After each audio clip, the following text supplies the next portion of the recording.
Good morning, Dr. Noor Haslina. Today we would like to present about inflation for our assignment ECO3043. We are a group of 7 people and these are our fellow members. The table of content includes abstract, introduction, theory and literature review, discussion, conclusion, and policy recommendation. Inflation is a consistent increase in the average price of goods and services over time in an economy. When inflation occurs, purchasing power will be reduced. However, inflation can be controlled by government and central bank policies such as interest rate adjustment. And today we will talk about the inflation rate for consumer goods and services in Malaysia from 2012 to 2021. So first of all, what is inflation? Inflation is actually an economic phenomenon that refers to the rate which prices of goods and services increase in a given economy over a given period of time. And CPI is actually common use in counting inflations. Mostly, inflation will caused by the difference between supply and demand, where demand is higher than supply. Or central bank prints too much money will also cause inflation as well. By this, purchasing power of consumer will be decreased and it requires consumers to spend more to fulfill the needs. Lastly, control of inflation actually can be achieved by implementations of central banks or government policies such as monetary policy or fiscal policy.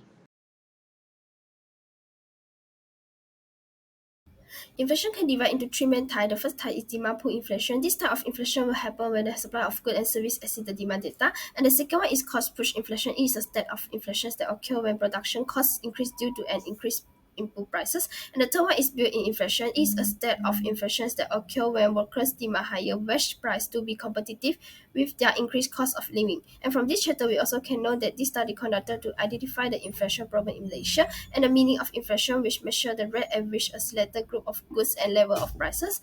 And the inflation also can use CPI to measure. And the last one is inflation also can affect the people and national economy.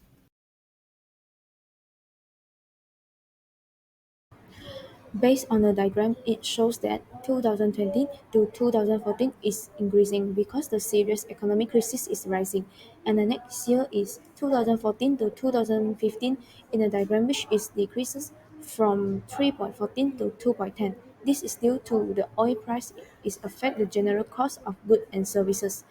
In addition, the next year 2015 until 2016 was average is all about that the major economic sector except mining and crying. The rest are moderate growth in 2015 driven by slowing the domestic demand. The inflation rate from 2017 to 2018 decreased from 3.87% to 0.88%.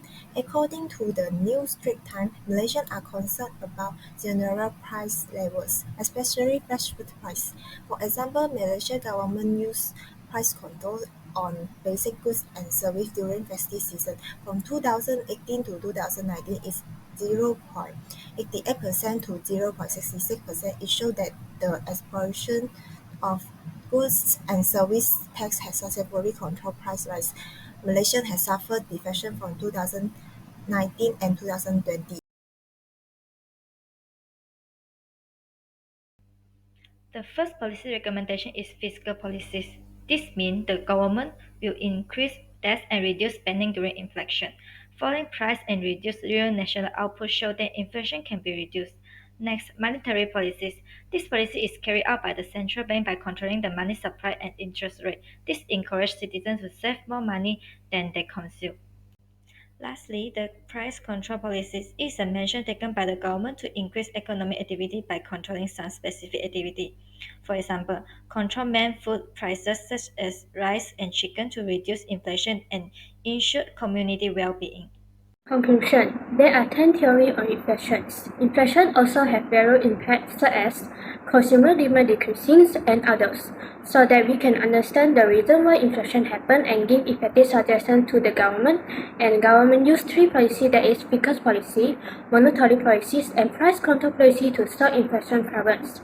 Therefore, household producers and the government must play their own roles and cooperate with each other to reduce inflation problems. We hope that the government in Malaysia can use the effective way to reduce inflation and build more stable and stronger country in the world.